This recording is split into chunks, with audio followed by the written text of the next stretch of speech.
I used to think I'd missed the boat. The stock market felt like a young person's game, and every time I opened the news, it just confirmed my worst fears. Too volatile, too risky, too late. And after I watched my retirement account drop during the last crash, I pulled out, completely. I told myself I was being smart, cautious, safe. But deep down, I was just scared. And I'm willing to bet if you're still watching, you felt that same hesitation. So let me tell you what really happened. Not in theory, not some guru's story, but my own. Because I did make mistakes in my 50s, costly ones, and none of them were about picking the wrong stock or buying at the wrong time. They were quieter than that, more subtle, and more dangerous. Let's start with the one that hurt the most. It wasn't the panic sell, it was what came next. I froze. Year after year, I told myself, let's just wait until things settle down. I stayed in cash, watched the market climb, waited for a better entry point that never felt quite right. I kept reading headlines that said a crash was coming, and each one gave me permission to keep doing nothing. But here's the problem with waiting for certainty. It never arrives. Markets go up and down, that's what they do. But time only moves in one direction, and the longer I sat on the sidelines, the harder it was to get back in. Because I wasn't just fighting the market anymore, I was fighting myself. I had built a story in my head, one that said, "You're too old for this now. You should have done this in your 30s. You missed your chance." Sound familiar? Here's the truth that changed everything for me. It's not too late. But it is too easy to let fear decide for you. And fear loves to sound logical. It says, be cautious, don't lose what you've saved. But what it doesn't say is that sitting still has a cost too. Inflation quietly eats away at your savings. Your future buying power shrinks. And while your money looks safe in the bank, it's actually falling behind. That realization stopped me in my tracks. But it didn't push me into aggressive investing. Quite the opposite. It helped me slow down and think clearly. So here's what I did.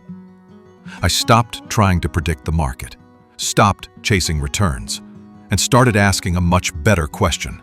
What do I actually need my money to do? That shift changed everything. I wasn't investing to get rich. I was investing to stay independent, to protect my lifestyle, to give future me some breathing room. Suddenly, the goal wasn't to beat the market. It was to build something steady, boring, and strong. But here's the twist. Even after I figured that out, I still made one more mistake, a quiet one. I didn't check in with myself, not deeply. I thought setting a strategy once was enough.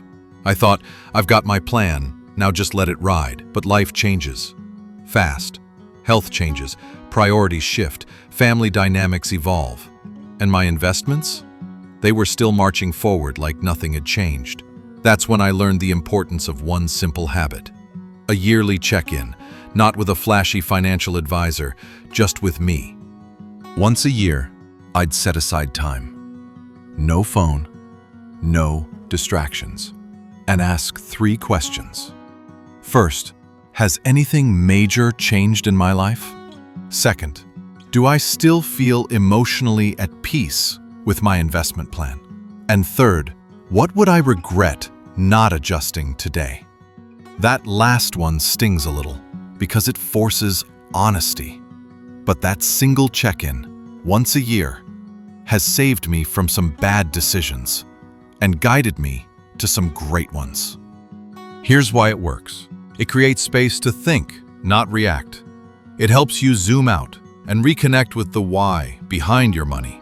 And it turns investing from something that happens to you into something you're quietly in control of. Now, if you're thinking, but what if I don't know where to start? Let me offer this. You don't need to do everything at once. You don't need to study charts or memorize market cycles. You just need to start the conversation with yourself. What does peace of mind look like for you? Is it knowing you won't outlive your savings? Is it being able to help your grandkids with college? Is it simply not lying awake at night worrying? Whatever your answer is, that's your compass. Not the news, not your neighbor's advice, not the hot stock tip from your brother-in-law. just your own version of peace. Let that guide your decisions. Because here's the big secret I wish someone had told me earlier. Investing after 55 isn't about bold moves. It's about small, thoughtful ones, the kind that compound over time, not just in dollars but in confidence. You don't need to catch up. You need to stop beating yourself up for starting late, because starting now is still starting. And the smartest investors I know, they're not fearless. They're just consistent. They've learned how to listen to their future self a little more than their scared one. So if you're standing on the edge right now, wondering if it's too late or too risky, here's what I'd say. It's not about catching the next wave. It's about building a quiet, steady boat that can handle whatever the waves bring.